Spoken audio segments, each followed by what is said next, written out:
अभी हम मूव करते हैं अपने नेक्स्ट टॉपिक की तरफ, जिसका नाम है AC थ्रू अ कैपेसिटेंस। तो जिस तरह हमने देखा था अपने प्रीवियस टॉपिक्स के अंदर कि हमने कनेक्ट किया एक AC वोल्टेज सोर्स को रजिस्टर के साथ और इंडक्टर के साथ, अभी हम वही काम करेंगे। हम कनेक्ट करेंगे एक AC वोल्टेज सोर्स को कैपेसिटर के साथ और चेक करेंगे कि कैपेसिटर का जो बिहेवियर है वो कैसा होगा एक प्योर AC सर्किट के अंदर। स्टार्ट करते हैं। तो हमने एक AC वोल्टेज का सोर्स लिया, हमने सोर्स को कनेक्ट कर दिया एक कैपेसिटर के साथ, तो करंट का फ्लो हुआ और करंट फ्लो की कैपेसिटर में से। तो हमारे पास जो बेसिक गवर्निंग इक्वेशन होती है एक कैपेसिटर के लिए, वो होती है Q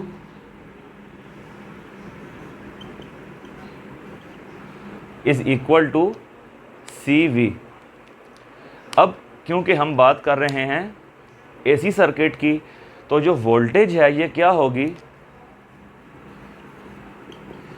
ये बनेगा हमारे पास VM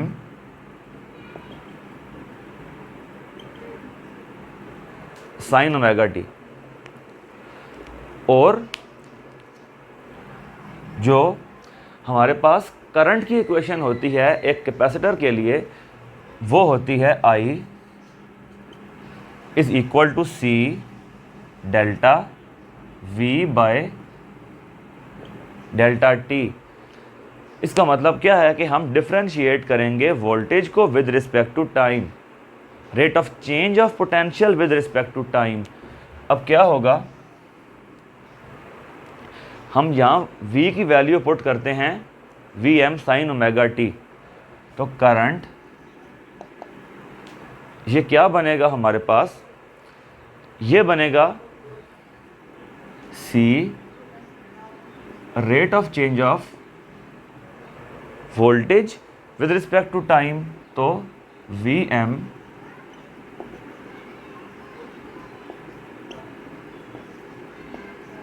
साइन ओमेगा टी। क्योंकि V कांस्टेंट है तो ये बाहर आ जाएगा CVM। जब हम डिफ्रेंशिएट करेंगे प्रीवियस केस की तरह इस बार भी साइन ओमेगा टी को विद रिस्पेक्ट टू टाइम, तो इसका हमारे पास जो आंसर आएगा, ये आंसर बनेगा ओमेगा कॉस ओमेगा टी। और ये जो पूरी चीज़ है हमारे पास, ये आ जाएगी इक्वल टू IM, यानी I मैक्सिमम।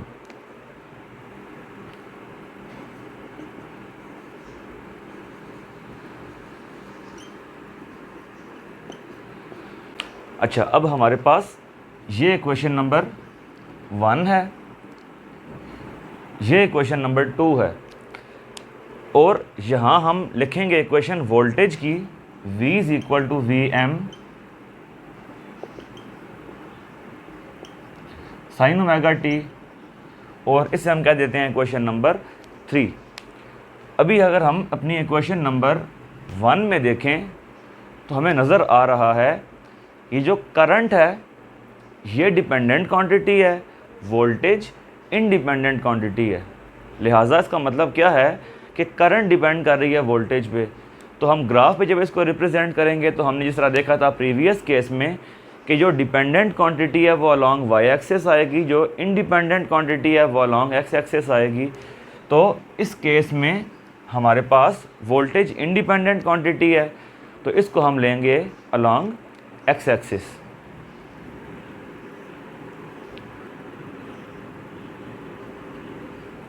अब हमने करना क्या है कि हमने डिफरेंट एंगल्स के लिए कंपेयर करना है इक्वेशन नंबर 1 को और इक्वेशन नंबर 3 को। एंगल्स कौन से हैं, वही जो हमने प्रीवियस केस में लिए थे, 0, 90, 180, 270 एंड 360। स्टार्ट करते हैं 0 डिग्री एंगल से, हम पुट करेंगे इसको इक्वेशन नंबर 1 में भी और इक्वेशन नंबर 3 में भी। cos 0 इज़ इक्वल टू 1, इसका मतलब क्या है कि करंट आ जाएगी मैक्सिमम, जबकि साइन 0 इज़ इक्वल टू 0 तो वोल्टेज आ जाएगी मिनिमम, यानी हमारे पास ये आ जाएगा करंट मैक्सिमम और ये आ जाएगा वोल्टेज मिनिमम।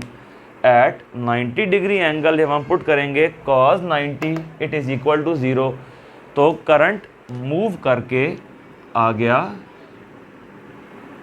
इस पॉइंट पे। और for equation number 3 sin 90 equal to 1, तो जिस टाइम पे करंट हमारे पास हुआ मिनिमम उस टाइम पे वोल्टेज हो गई मैक्सिमम। अब क्या होगा, 180 डिग्री एंगल पे इन्हीं इक्वेशंस को कंपेयर करेंगे, तो अब क्या होगा कि ये जो वोल्टेज है ये आ गई 0, करंट आ गया negative maximum. Then at 270 degrees angle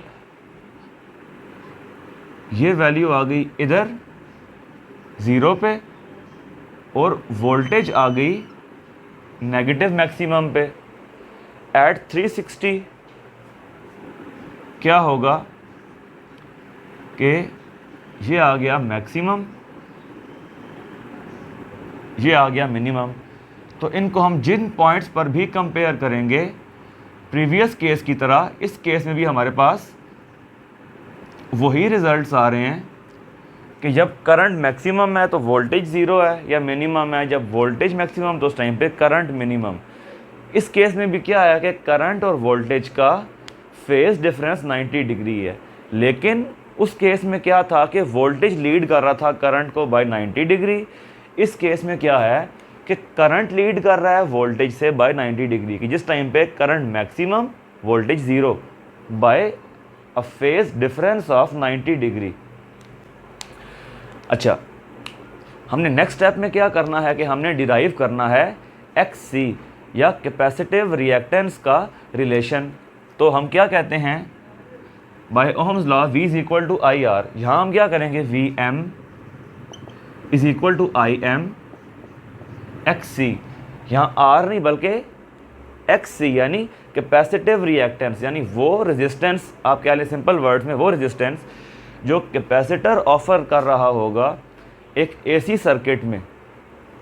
तो हम क्या कहेंगे कि XC is equal to VM by IM।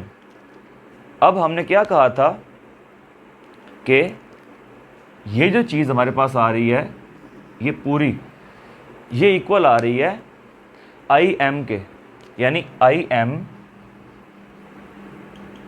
Is equal to C VM omega. हम ये चीज़ पुट करेंगे ला के इस इक्वेशन में,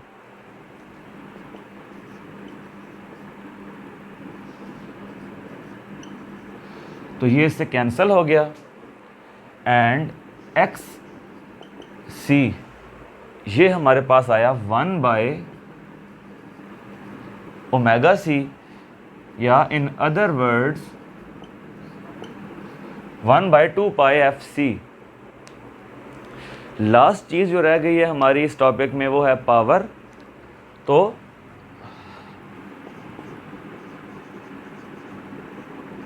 power is equal to VI। हमने एक इक्वेशन यूज़ की वोल्टेज की, एक करंट की। हमने ये इक्वेशन यूज़ की करंट के लिए, हमने ये इक्वेशन यूज़ की वोल्टेज के लिए। हमारे पास इसका आंसर क्या आएगा, P is equal to VM IM। यहाँ वोल्टेज के लिए क्या था, sine omega t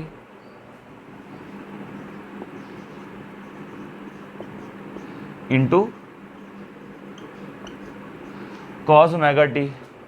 previous case की तरह इस केस में भी हम यही करेंगे कि हम ये वाली वैल्यूज़ पुट करके चेक करेंगे उस वाली इक्वेशन में हमें क्या नज़र आ रहा है कि जिस टाइम पे साइन मैक्सिमम है कॉस मिनिमम है, यानी sine 90 is equal to 1, cos 90 is equal to 0, cos 0 equal to 1, sin 0 equal to 0। Therefore हर केस में जो इनका प्रोडक्ट है ये हमें 0 मिल रहा होगा। तो प्रीवियस केस की तरह इस केस में भी जो पावर लॉस है हमारे पास प्योर कैपेसिटिव सर्किट के अंदर ये 0 होगा। और इसके बाद एक और बहुत इम्पॉर्टेंट चीज़ है कि जो कैपेसिटर है ये डीसी के फ़्लो को कभी भी परमिट नहीं करता। कैपेसिटर ब्लॉक करता है डीसी को, जबकि ये अलाउ करता है एसी को। इसकी मैथमेटिकल रीज़न क्या है हम ये देखते हैं। देखें, हमने ये फार्मूला देखा था कैपेसिटिव रिएक्टेंस के लिए, XC is equal to 1/2 pi FC या 1/ωc। DC के लिए फ्रीक्वेंसी होती है 0 हर्ट्ज़, जबकि AC के लिए फ्रीक्वेंसी होती है वेरिएबल। मतलब पाकिस्तान में हम यूज़ कर रहे होते हैं 50 हर्ट्ज़, लेकिन ये वेरी करती है। तो अगर हम इन वैल्यूज़ को पुट करें इस इक्वेशन में तो 1/0 इज़ इक्वल टू इन्फिनिटी। यानी क्या होगा कि for DC circuit, for DC क्या होगा, XC इज़ इन्फिनिट। हमने सिंपल वर्ड्स में क्या कहा था कि कैपेसिटिव रिएक्टेंस क्या चीज़ है, वो रेजिस्टेंस, इन सिंपल वर्ड्स जो कैपेसिटर ऑफर कर रहा होगा करंट के फ़्लो के लिए।